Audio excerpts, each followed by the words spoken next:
All right. Is there anybody in here?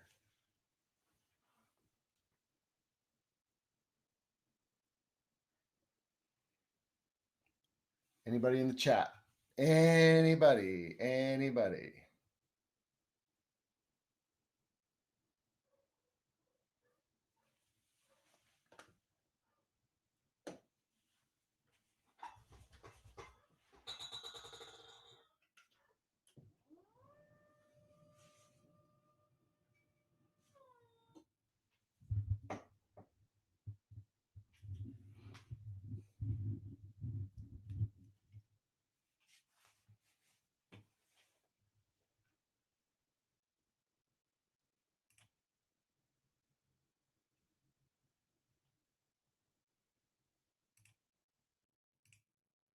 All right. Well, this will be a recording. So, how can we do this? All right. So, backstory for me on these cards. Actually, let me do this here.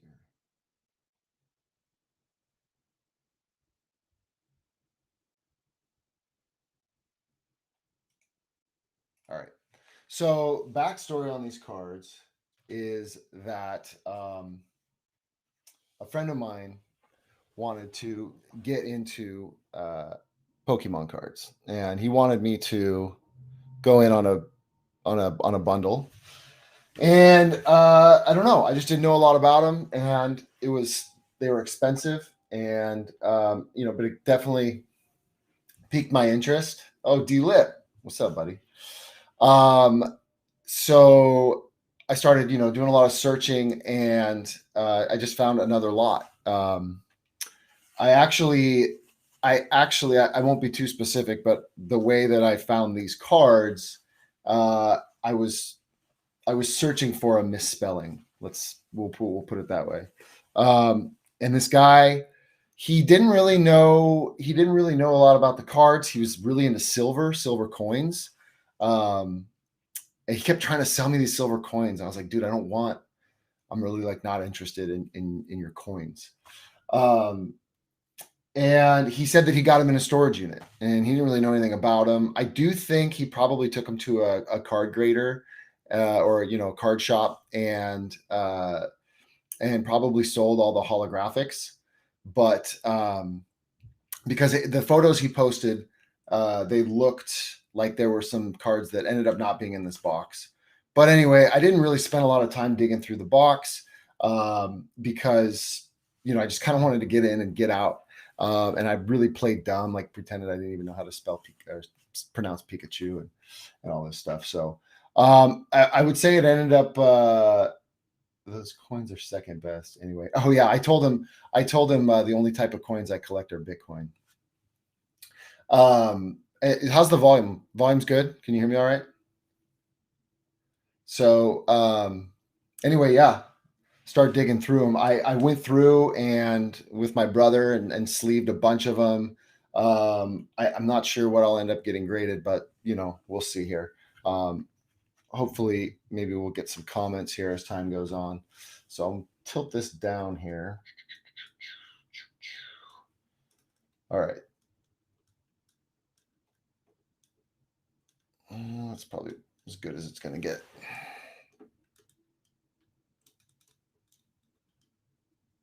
All right.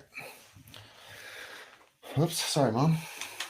So, starting out we're just going to start out with some of the hits. Oh man, look at that glare. That's so bad.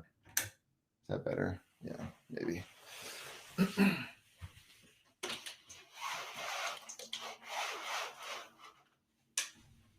So, hey, what's up, Louie? So we've got right out of the rip, we've got none of these are shadowless. None of these are first edition, unfortunately. But, fan favorites. The little yellow guy. These are not red cheeks, unfortunately, yellow cheeks. But they're in pretty good shape. I mean, the backs are are not bad. Was that better or worse? The backs are not bad on these ones. This one's pretty darn good. So yeah, I mean, as soon as I saw these in there, I figured, okay, I don't know if he put them in a spot that was like, where it looked like front and center. Again, I don't think the guy who sold them to me really knew a lot about him. He really didn't. But as soon as I saw these were some of the first ones I found. And all of these cards were jammed in penny sleeves. There were like 10 cards. This was all 10. There's like 10 cards stuffed into penny sleeves. So I couldn't really go through them super easy, but it was nice to know they were mostly protected. Obviously, putting a bunch of cards in sleeves like that is not the best idea, but doesn't look like a lot of them are even worse for the wear. Yeah, I mean, so even the regular cards, so yeah, they can definitely be valuable if they're like fan favorites. And the big thing is definitely the money is all in getting them graded. So if you're familiar with PSA or obviously like Beckett from back in the day, they still do it, or CGC is another grading house. I'm not exactly sure how much like one of these guys would fetch. But if it gets graded and it's in good condition, I think it's like 50 or $60. Maybe a little bit more. Let's see here. So if we go on to, let's see, let me share my screen.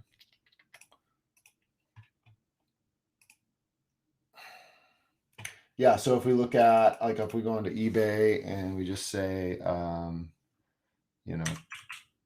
Pikachu yellow cheeks PSA. Yeah, so this is like when you send it off to PSA, they will they'll grade it and they'll put it in this slab. So this is a 7, grade 7, which isn't even that terrific. You can see like this one here, it's got some chipping and stuff around the edges, right? And this one sold for $94. But it's like 20 plus bucks to get a card graded. And the turnaround time is really bad right now. So, all right, let's switch this back. All right. So yeah, that one was, cool. The next kind of, obvious ones. I mean, these are all the ones that I've sleeved already. So the next kind of obvious ones are a couple Charmanders, Charmeleon, another Charmeleon, and then this Japanese one. Again, these are not shadowless, not first gen, first edition. So again, sort of like, yeah, if you get them graded, they'll be worth more money, but it's just these aren't like super automatic. It's not like a Charizard. It's like that's a no brainer. Basically, any holographic, as long as it's in good shape. And I think, like I say, D-Lip, like, I'm sure your stuff is in primo condition. So, yeah, that was pretty cool to see these guys. Now, here's something a little interesting. So, this card here is what's known as, why is that? Okay. This card here is what's known as a banned card, meaning that it was produced in Japan, and it was not brought over to the United States. Can you guess why? Let me know in the chat if you can guess why. You'll notice here too also, there's no rarity symbol.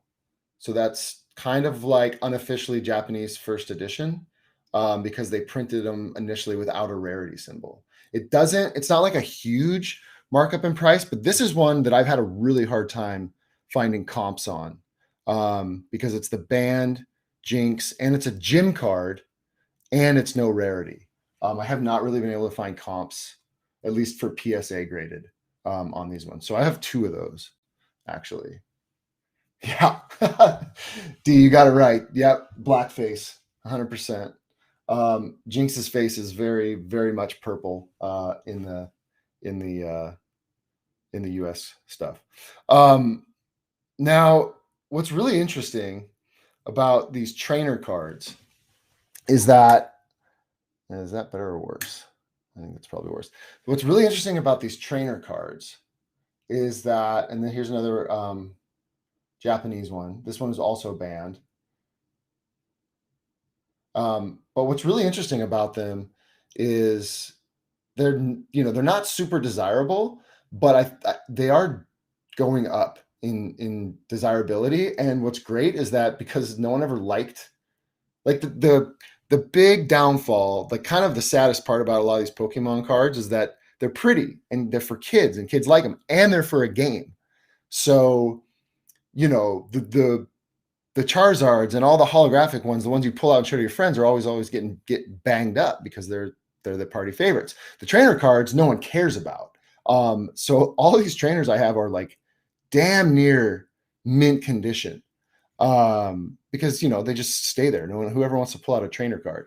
So this one also no rarity symbol, and this is a banned card because apparently she's flipping. It looks like she's flipping somebody off. I don't, as far as I can tell, that was never actually the intention, but they just, to avoid the headache, they just canned it and they changed it.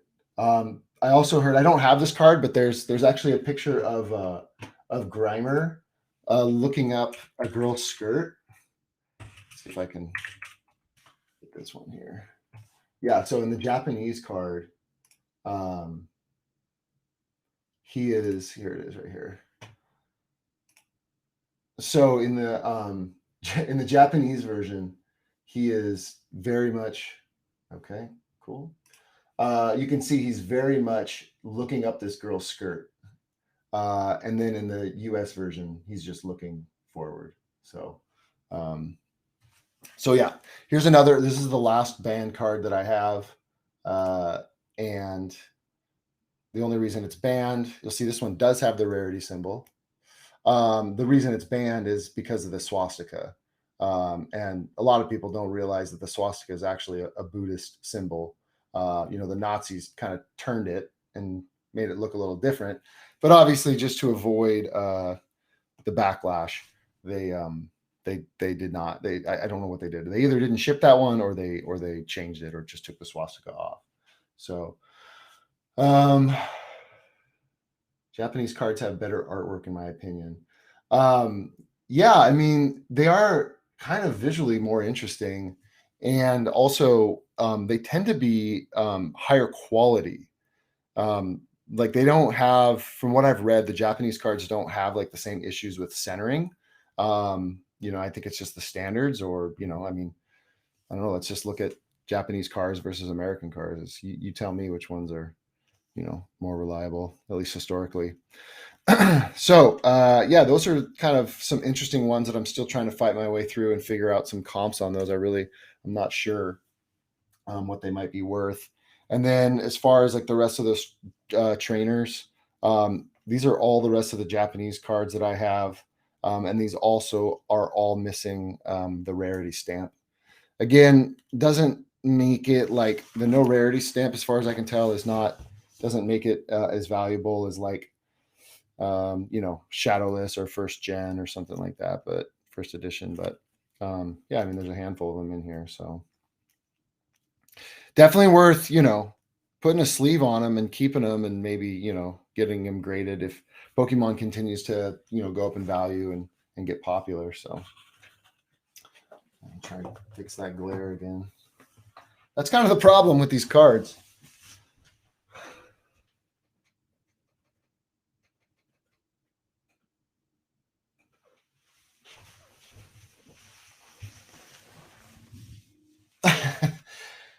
My rock electric deck would smash your deck, bro. Yeah, Derek, do you know what you have? Like off the top of your head? Like, what do you think is your most valuable card?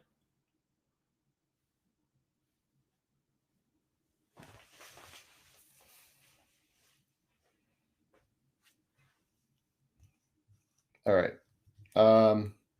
Yeah. So these are the ones that, again, like I had a really tough time finding comps on these. A lot of people don't even know about the no rarity thing for the Japanese cards. But these were made in 96. So yeah, even a couple years before they hit.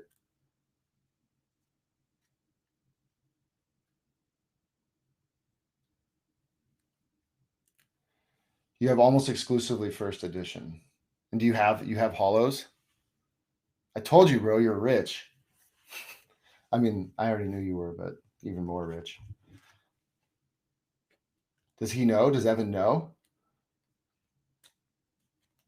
All right, I'm just gonna kind of fire the rest of these out. So here's a first edition Jigglypuff. I haven't cleaned these, so this one is damn.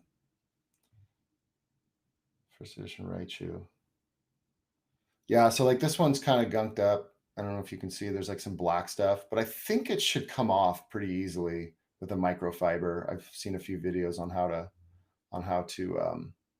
try and polish them up a little bit. So yeah, I'll just kind of go through these kind of quick. Yeah, first edition Jigglypuff, Shadowless, Far-Fetched.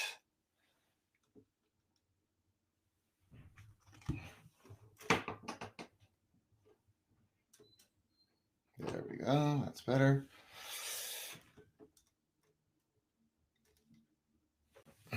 Shadowless, Far-Fetched. I don't think those are that valuable here. First edition Shelder, Shadowless Onyx. First edition Slowpoke. Bulbasaur. Nothing really. This is nothing special here really, but just kind of a fan favorite, so you may as well throw it in a sleeve. Now, here's another thing I learned with these trainer cards is that this is considered shadowless too. There are shadowless trainer and shadowless energy cards. And the only way you can tell, if I can get this to focus, and I'm pretty sure that it won't. Come on, man. But if you look at the bottom, no.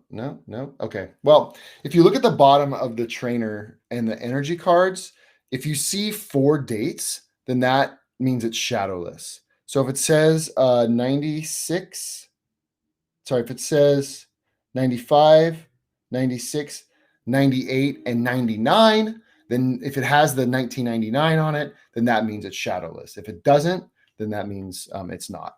So I got 2 of those. Shadowless Bulbasaur. Here's another shadowless trainer. First edition Psyduck. Shadowless Energy. Dragonair, nothing special there really, but just worth sleeving. First edition Dratini. Another first edition trainer. First edition trainer. First edition Aerodactyl. That one's a little bent. Shadowless Seal. That one's nothing really. And then we'll just finish up here. First edition Goldeen. Another first edition Kabuto. Ivysaur, just, kind of worth sleeving there. Shadowless Nidoran. Shadowless Machoke. First edition Rhyhorn.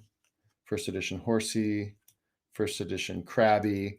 Krabby, apparently, if you can find like a misprint of that fossil, that's big bucks. The fossil print there, if it's a misprint, it kind of has like a line through it, or it looks like a piece of it is sort of missing. It's pretty obvious, but that's big bucks. Another first edition trainer. This was holographic Charmander. This is from the newer series, but again, still just worth kind of keeping in good condition. First edition Execute, first edition Pidgey, first edition Golem. Yeah, I mean, that's pretty much it. Anything of worth.